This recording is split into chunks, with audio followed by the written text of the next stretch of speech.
Good Friday morning. It is September the 22nd, and it's gonna be a big day for us. Hopefully, we're gonna swap from corn to go cut our April soybeans. So, if y'all been following along on our channel, y'all all know about the honeybee. Y'all saw it work good in wheat, but now we're gonna see how good it works cutting soybeans. Like I said, we're gonna go cut our April planted soybeans. They're ready to cut. Might cut a few more, don't know. Just depends on how far along they are. But we're gonna get to try out the draper and some soybeans today, hopefully. And for y'all that don't know, this is not what they call a true flex draper, but it does have some flex to it, kind of like Contour Master. But this is what they call a rigid model, but we had a viewer of the channel buy one identical to that and said that he cut soybeans with it on much more rolling ground and he doesn't have a problem with it. So we're gonna test out that theory today. But first we gotta do some work to the combine. Gotta take the corn header off. We're got a old header trailer down here that we gotta dig out of the weeds. We're gonna put it on it. And I've already done a few things to swap this combine from corn to soybeans. It is pretty easy, to be honest with you. Which I've already done this. I put our chopper back into high speed. You have to slow it down for corn. But I got it sped back up for beans. Got our stationary knives back in, pushed in. You can see them up there. You don't want to run them up for corn because it will beat your chopper all to death. But got them pulled up, put back in. Got our tailboard back up, so we'll spread the residue. And the only thing we should have to do is set our screens, our sieves, and our chaffer, and then the rest is done up in the cab. Your cylinder speed, concave clearance, all that is done up in the cab. Fan speed too. Get the combine filled up with fuel, dig this out, the honeybee out. As you can see, we got a bunch of stuff piled in front of it, but we're gonna get it pulled out, looked over, and greased, and hopefully right after lunch we're gonna be able to go cut some soybeans.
this trailer ain't been used in a couple of years, so I think I'll give me some penetrating oil and some grease and spray down all these tie rod ends and grease it real good.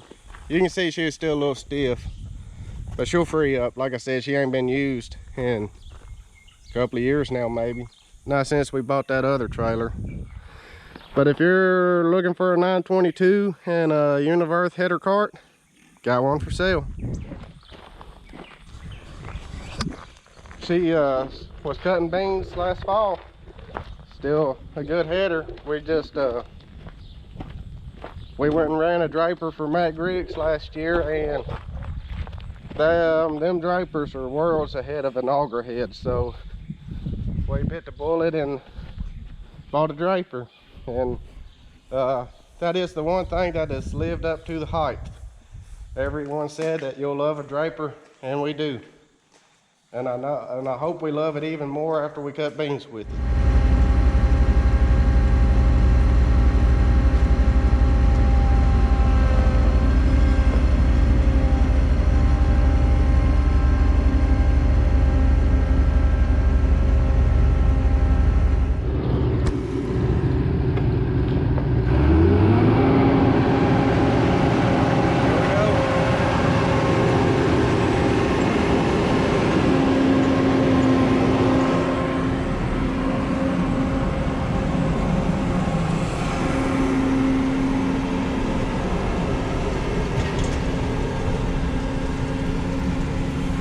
Get them tickets out of green truck?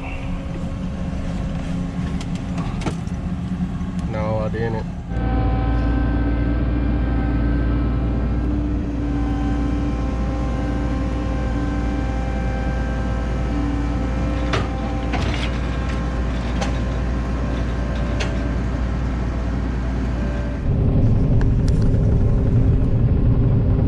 Well, here we are, guys. It's the moment of truth today. Answers a lot of questions. Will the honeybee work for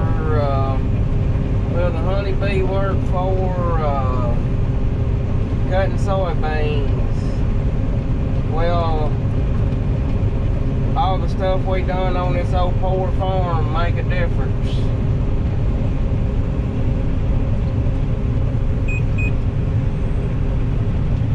Is the 2023 soybean crop going to be any count?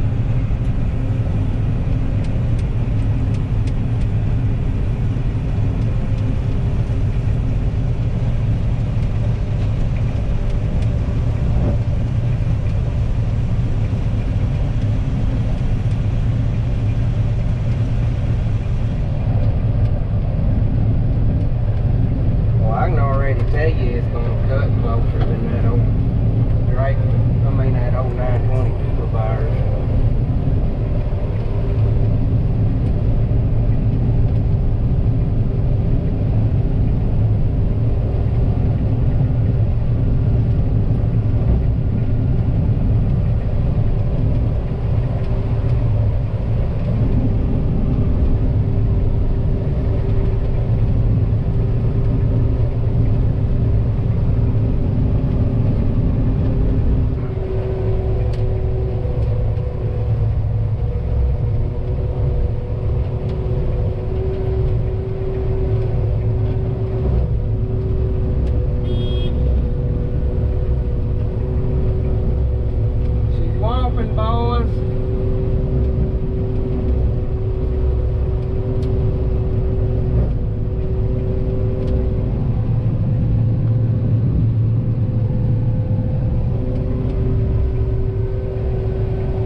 Think they may be decent banks.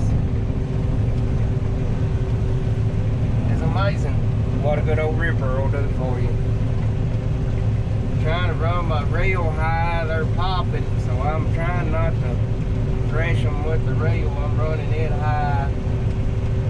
I know one thing, I don't hear no I've heard of bean hit the winter a time or two, but nothing like in the past. Have you, Robert? No. We've had the bee drag up a little bit, but I think it's just because I was trying to run the header too long, putting too much pressure on it. Right now I'm letting the combine kind of tote a lot of the weight, and I ain't had it do it.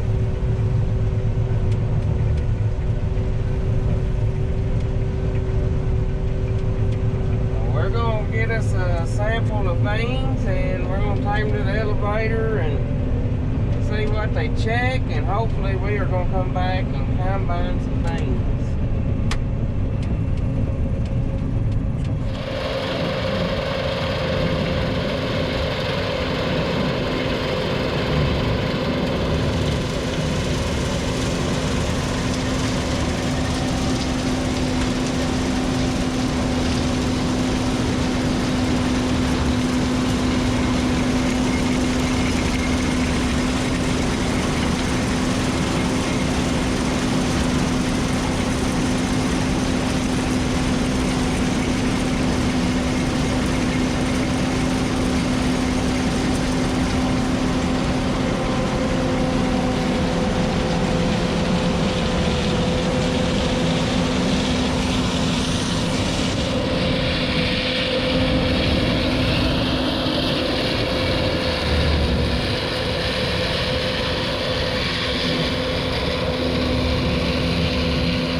The dustiest 14.5 days I've ever seen.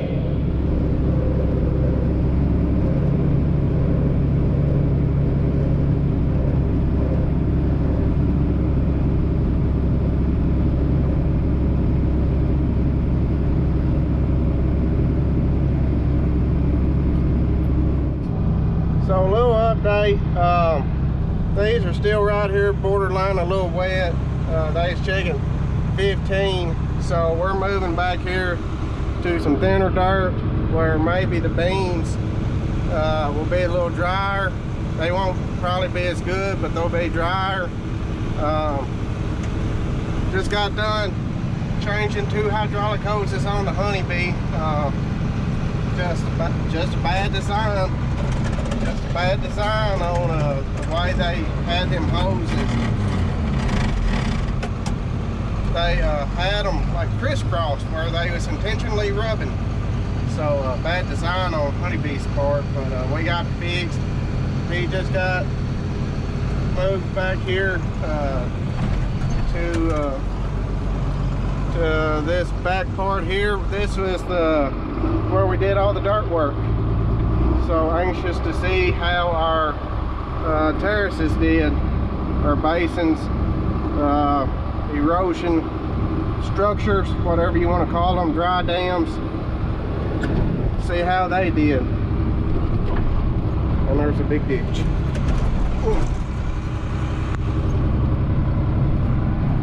Y'all be able to see them coming up the hill. I swear this grass wasn't here whenever we fungicide it. Everyone talks about pigweeds, but grass is becoming a new problem. Had more trouble with grasses than anything. Here's one of our structures, and this pipe was level with the ground, and you can see how much is sticking out, and you can see all this dirt that we caught that would have went down to the bottom of the hill there. So this one did its job, did it good. This farm is gonna go to wheat. So whenever we get the beans cut, we're gonna come in here, touch up some ditches, and drill it down in wheat. The main reason we're gonna drill it down in wheat is just to get some cover growing on it. You can see these little spider ditches from where we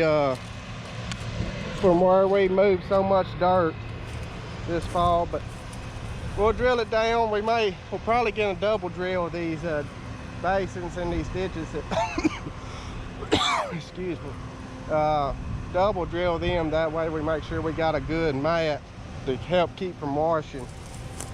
But this is the three we put in sequence.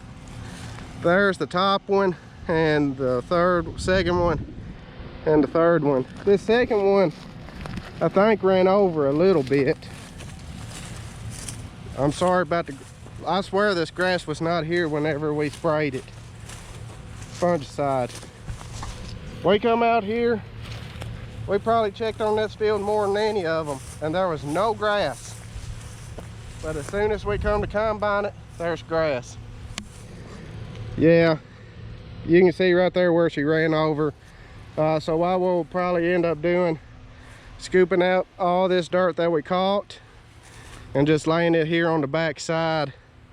They was doing really good until we got that 8 to 10 inches of rain in August in about, I don't know, 6 to 8 hour period. So yeah, it came fast. Yeah, you can see how much dirt this has caught, and it's all come off this front terrace here. So we'll, like I said, we'll take the dirt pan, scoop it up, lay it back up there, fill in these little ditches, and drill her down. We caught so much dirt that we ended up having to put a standpipe on top of a standpipe. So there's actually 2 standpipes right there. So that just goes to show you how much dirt we have caught and saved when we knew that this was going to be a tough project, because it was a deep ditch. We're over here on a little knob of a hill, as you can tell. Some prime real estate. But we're addressing some issues today. Robert and I picked this farm up last spring,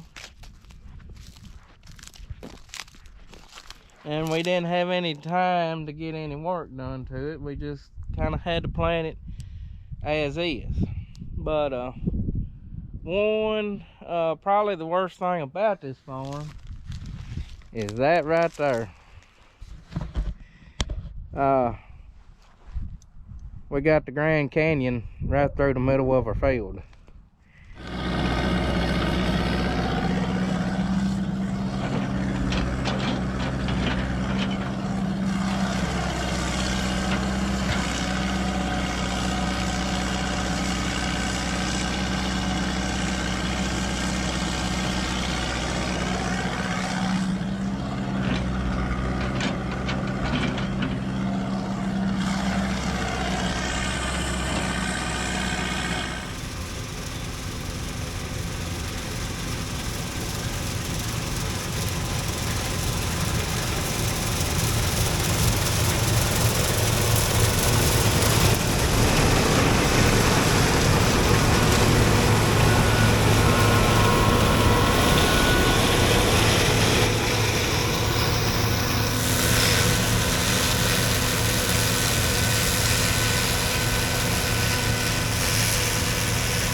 38. In typical Joyce fashion, 517. And we finally found our groove. He was having trouble with the draper wanting to scoop up a bunch of dirt. And what we ended up doing, the joy of these drapers is you can take your there he goes. You can adjust your knife angle backwards, that way it's kind of riding up instead of pointing down. And that's what we ended up doing, and we haven't had much, he hasn't had much trouble since then. The newer ones, or the newer drapers, have a hydraulic knife angle, but ours is just a old turnbuckle, which the turnbuckle was free, and it didn't take much. But beans seem to be doing good. Now they're just dry. Our yearling monitor, it was reading fine yesterday in corn, but today when we swapped it to beans, it ain't wanting to read right. So we're gonna have to, we'll probably just cut this truckload. He's about full, so we need to go catch it. Well, we were learning the ins and outs of the draper. Ended up just cleaned out the center belt. It quit turning. A bunch of green grass and a bunch of dirt. And what we think the main problem was a bunch of daggum wheat beards off the wheat. I got up underneath there and matted up and wasn't letting it turn. So something we're gonna have to keep clean, I guess. Keep them tracks clean. I've heard about cleaning out them tracks every morning, about keeping them free of dirt, because they will get caked up with dirt. We're learning the ins and outs of the draper, but it's just part of it, I guess. I can see why everybody up north grows corn now. If I could grow 200 bushel corn, 250 bushel corn, I'll be darned if I grow a stupid soybean. Me and Dylan, they are a necessary evil. If we had more bigger equipment, bigger corn shelling equipment, and had a dryer, we might grow. We would probably go 100% corn. This corn may be more expensive, but my gosh, it is not as finicky and not as aggravating as a stupid soybean. My gosh.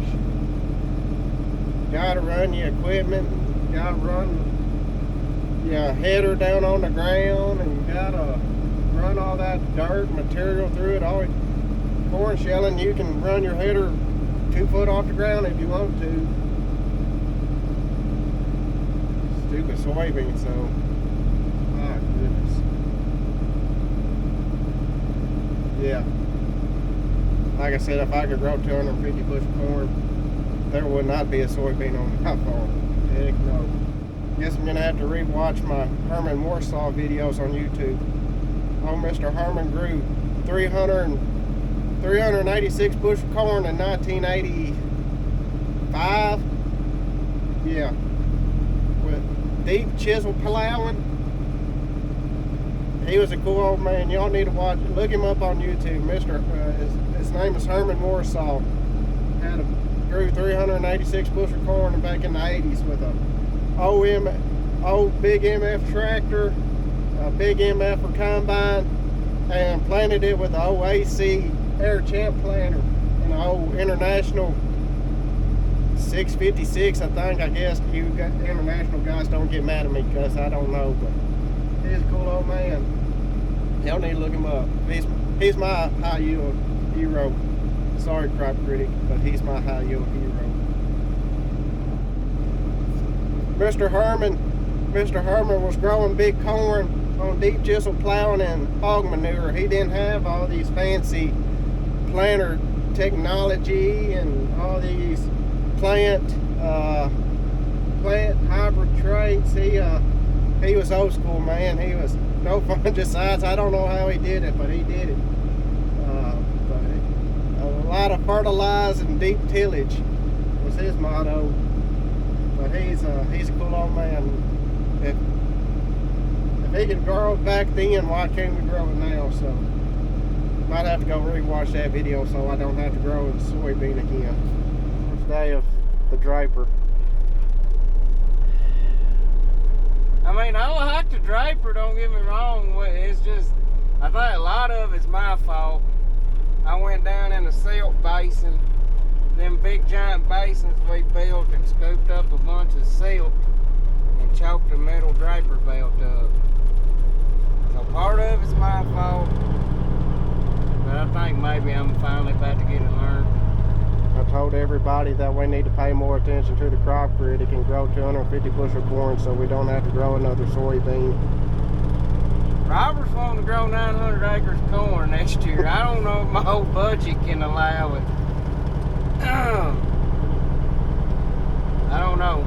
I don't know what we're gonna do. I hate a soybean with a passion. I know If it wasn't for, I mean, it's just lots of truck in the corn. You know, 30, 40 acres a day, and here we are knocked out 16 acres in 2 hours. You know. I'm anxious to get this hauled off to see how many bushels we got on. We've already made more beans today. This entire 50-acre farm didn't make but 1 truckload last year. That's the reason we was over here ripping this spring. Had about 500 pounds of fertilizer put on it. I ain't no way I'm gonna come out on these beans. They're gonna be good beans, but ain't no way I'm ever gonna come out on them. Cause where we built them big giant basins, like you might as well say 5 and 6 bushels an acre, cause there just wasn't no topsoil. Now up there on the hill, 60, 70, but just when you got a zero, that goes to cutting into your average pretty fast.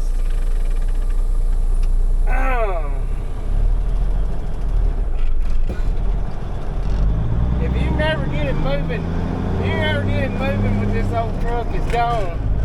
But it's the getting it moving.